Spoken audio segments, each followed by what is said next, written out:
reduce the price of rice by up to 7 pesos. Dito nyo mapapatunayan na ang hina umintindi ng iba. Kasi ang sabi nila ngayon, maraming post po ngayon na hinahanap nila yung 7 pesos daw na bigas ni dating Pangulong Duterte. Ito yung mga post at marami pang nagpo-post niyan, mga naghahanap. Pero kung panoorin po natin yung video na kung saan ay sinabi, may sinabi po dyan si dating Pangulong Duterte na 7 pesos na bigas talaga. Ito. Reduce the price of rice by up to 7 pesos per kilo. We are also working on long-term solutions on top of this agenda to lower the price of rice.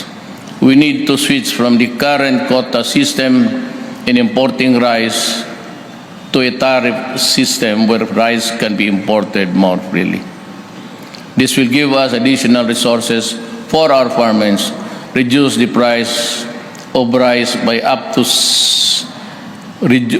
7 pesos per kilo and lower inflation significantly.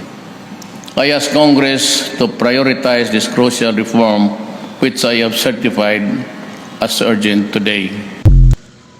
Narinig nga, mga gustong siraan si dating Pangulong Duterte at ipagtanggol yung administrasyon ngayon, sablay po yan. Pagtatawanan na lang kayo niyan. Hindi po uobra yan. Maghanap na lang kayo ng ibang paraan ng paninira. Hindi naman pinangako na 7 pesos ang kilo ng bigas dyan. I-reduce laang. Ano ba naman yun? Sablay na naman. Burahin nyo yung mga post nyo. Mapapahiya lang kayo dyan. Ito, kaya nito, yung post na to. Tapos may mga iba pang mga nagpo-post, hinahanap talaga nila na, naghanap kayo sa 20 pesos ni ano. Yung pang ano nyo, sus talaga. Wala. No effect. Dahil mangyayari, kayo lang din napapahiya sa inyong paninira. Hanap kayo ng ibang tactics nyo kung paano siraan yung mga Duterte. Diba? Payo lang, siguraduhin nyo na totoo. Kasi, pag naggawa kayo ng ganyan, kagaya na itong nakaraan, ang daming vlogger na pahiya nun, no? Yung nakaraan yung prayer rally daw ni Kibuloy ay nilalangaw.